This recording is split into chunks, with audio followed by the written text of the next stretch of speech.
Bismillahirrahmanirrahim. Assalamualaikum warahmatullahi wabarakatuh. Apa khabar semua anak-anak pelajar tahun 4 Abu Bakar? Alhamdulillah. Ustaz doakan semoga kita semua dalam keadaan sihat walafiat hendaknya. Amin amin ya rabbal alamin. Okey, pada hari ini kita akan belajar subtopik yang baru iaitu redha. Tajuk redha. Redha. Okey, jadi mari kita tengok apa yang dia nak cakap dalam subtopik redha ni.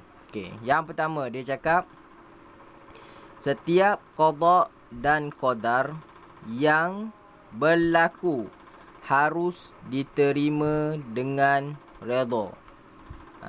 Dia cakap setiap qada dan qadar yang berlaku harus diterima dengan redha. Redha ni apa? Redha ni maksudnya kita terima dengan hati yang terbuka. Sebagai contoh, kita usaha untuk kita dapatkan UPSR. Sekarang ni 6A, dulu 5A, sekarang 6A. Tapi kita dah usaha apa semua, kita dah study, kita dah buat latihan, kita dah buat latihan tubi, soalan macam-macam. Tiba-tiba Tuhan beri hanya 4A sahaja. 4A sahaja. 4A 2B sebagai contoh. Jadi apa yang berlaku tu kita kena terima lah. Kita kena terima dengan redha, dengan hati yang terbuka. Okey, boleh. Tengok poin yang kedua. Poin yang kedua dia cakap kita tidak boleh berputus asa dengan ketentuan Allah Subhanahu wa taala. Kita tak boleh berputus asa dengan ketentuan Allah. Maksudnya dah dapat Tuhan bagi 4A 2B, kita cakap kenapalah Allah ni bagi 4A 2B je. Kita dah putus asa, kita dah malas nak belajar, malas nak ulang kaji pelajaran, malas semua benda malas. Kita dah malas nak study dah. Tak boleh macam tu. Okey? Tuhan bagi tu ada sebab ada hikmah dia. Okey? Okey. Sekarang ni kita tengok muka surat seterusnya. Okey. Tengok muka surat seterusnya. Macam ni, gerak sikit. Okey. Okey, seterusnya kita tengok apa tajuk dia? Hikmah. Hikmah beriman kepada qada dan qadar. Hikmah beriman kepada qada dan qadar. Okey, kita tengok apa kalau kita beriman dengan qada dan qadar ni, apa yang kita dapat? Apa yang Tuhan nak bagi pada kita? Yang pertama, okey, Ustaz tulis Yang pertama, Tuhan cakap dapat bersifat sabar menghadapi ujian. Setiap kali ujian datang pada kita, contoh kita kemalangan ke, kita jatuh sakit ke, kita apa-apa je lah. Dia melatih diri kita untuk bersifat sabar. Sabar menghadapi ujian tu. Bukannya kita mengeluh, bukannya kita lari, bukannya kita buat apa yang bukan-bukan. Okey. Nombor 2, ikhlas dalam setiap perbuatan. Ikhlas dalam setiap perbuatan. Kita buat suatu benda tu, kita buat dengan ikhlas. Itu hikmah dia. Hikmah qada dan qadar tu. Sebab memang betul siapa yang tak nak 6A kan dalam UPSR. Tapi kita buat tu dengan ikhlas lah. Memang kita nak A tu, tapi niat kita kena ikhlas juga. Lepas tu nombor 3. Tengok nombor 3. Redha dengan ketentuan Allah Subhanahu wa taala. Maksudnya kita terima apa yang Tuhan bagi tu, kita terima dengan hati yang terbuka. Kita pun dah usaha, dah berdoa, dah bertawakal kepada Allah. Apa yang Tuhan bagi pada kita tu kita terima. Mungkinlah ada kesilapan kat mana-mana.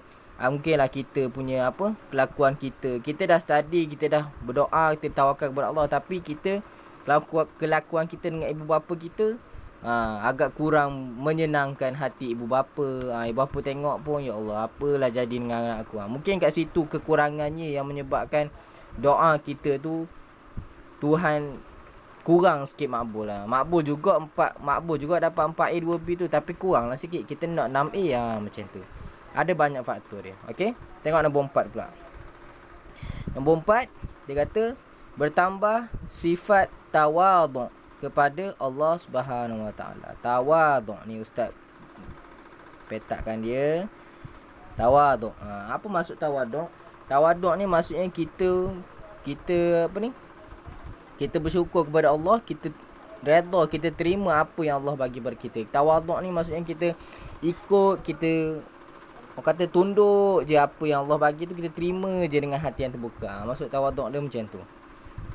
Okey, boleh faham? Nombor 5. Tengok nombor 5 pula. Motivasi diri untuk berjaya. Motivasi diri untuk berjaya. Memang sekarang kita dapat 4A2B contoh. 4A2B. Memang kita dapat 4A2B sekarang ni. Tapi kita akan, insya-Allah aku akan cuba lagi. Cuba lagi untuk tingkatan 1, tingkatan 2 ni. PT3 nanti cuba lagi. Motivasikan diri untuk lebih berjaya di masa hadapan. Okey. Yang keenam, kita tengok. Berusaha bersungguh-sungguh melaksanakan amalan kebaikan. Bila kita dah beriman kepada qada dan qadar ni, kita dah dapat, biasanya bila kita beriman dengan kepada qada dan qadar ni, Allah akan makbulkan doa kita. Jadi bila Allah makbulkan doa kita, kita akan, ya Allah, Tuhan, kalau aku buat macam ni, Tuhan buat macam ni, Tuhan bagi macam ni. Aku buat macam ni, Tuhan bagi macam ni. Jadi kita kena lebih bersungguh-sungguh lah. Kalau macam ni, kalau aku buat lagi baik, Tuhan bagi lagi baik pada aku. Macam tu. So nampak dia motivasikan diri, dan kita mampu untuk berusaha bersungguh-sungguh untuk melaksanakan amalan kebaikan di masa hadapan nanti. Okey, boleh. Seterusnya sikit lagi. Sekarang ni kita tengok pula kesan beriman kepada qada dan qadar. Kesan beriman kepada qada dan qadar. Kesan dia ada 1, 2, 3, 4, 5, 6 saja. Ada 6 je kesan dia. Okey, kesan yang pertama ialah tidak mudah putus asa. Tidak mudah putus asa. Maksudnya apa kesan daripada kita beriman qada qadar ni, dia motivasikan diri kita, cakap tak apa, kita kena cuba lagi, tak mudah putus asa, kita cuba lagi tahun depan, kita cuba lagi sampai kita betul-betul berjaya. Boleh. Okey, yang kedua, Allah Subhanahu Wa Taala memberi ketenteraman hati. Kalau kita terima dengan hati yang redha, dengan hati yang terbuka, hati kita akan jadi tenang. Hati kita tak adalah kita mikir, ya Allah, kenapalah Tuhan bagi aku macam ni je, kenapalah ya Allah. Kita kena redha, ya Allah, aku bersyukur dengan apa yang kau bagi pada aku, ya Allah. Terima kasih, ya Allah. Hati kita akan jadi tenang. Macam tu. Sebab Tuhan dah cakap dah. Okey. Yang ketiga, redha dengan perkara-perkara yang berlaku. Kita terimalah apa yang berlaku atas diri kita tu, baik ke buruk ke, kita kena terimalah. Sebabnya kalau kita tak terima pun, kita bukan boleh buat apa. Adakah kita mampu untuk patah balik masa ke belakang? Adakah kita mampu untuk mengubah apa takdir yang Allah telah tetapkan? Tak boleh kan? So kita kena redha lah. Nak tak nak, kita kena redha juga. Okay, tengok nombor 4.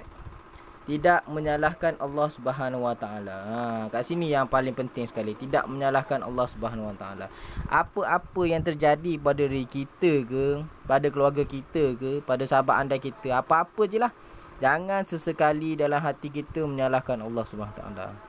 Menyalahkan Allah ni maksudnya, ya Allah, kenapalah kau bagi macam ni semua, ya Allah, ni semua salah kau ni.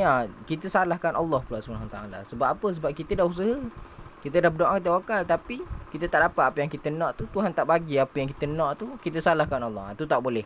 Sesekali tidak boleh. Apabila kita salahkan Allah Subhanahu Wa Taala, kita telah jatuh kepada syirik kepada Allah.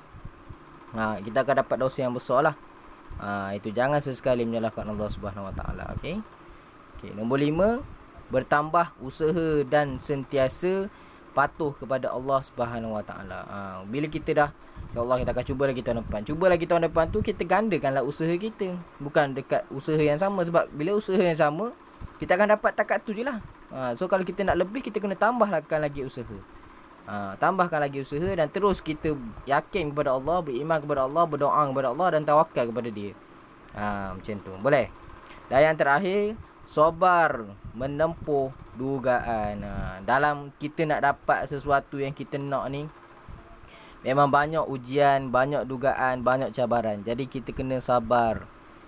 Sabar, tidak boleh putus asa. Apa yang datang tu, Tuhan bagi ujian pada umat manusia ni tidak melebihi daripada kemampuan dia. Faham tak? Maksudnya Tuhan bagi ujian dan cabaran dan dugaan dekat manusia ni, Tuhan tahu dah. Okey, macam Ustaz Amir, Allah bagi ujian macam ni. Ustaz Tuhan dah tahu dah Ustaz Amir ni mampu untuk mengatasi ujian tu sebenarnya. Macam tu. Tuhan ni memang Tuhan tidak akan menzalimi hamba-Nya. Kena ingat macam tu. Okey? Jadi apa-apa pun yang datang, ujian ke, dugaan ke, cabaran ke, kita kena sabar, relax, bertenang, baru kita boleh fikir cari jalan penyelesaian untuk selesaikan dia. Okey? Itu saja untuk kelas pada hari ini. Saya harap kamu faham. Ada yang tersalah ke, terkurang ke, boleh beritahu ustaz balik. Ustaz pun masih dalam keadaan belajar lagi. Kalau ada yang kurang ke, yang silap ke, boleh beritahu ustaz balik. Kita sama-sama berkongsi. Ini fungsinya pembelajaran dua hala. Ustaz beri pada kamu, kamu pun boleh beri pendapat kamu pada ustaz. Macam tu. Okey? Boleh. Itu saja. Assalamualaikum warahmatullahi wabarakatuh.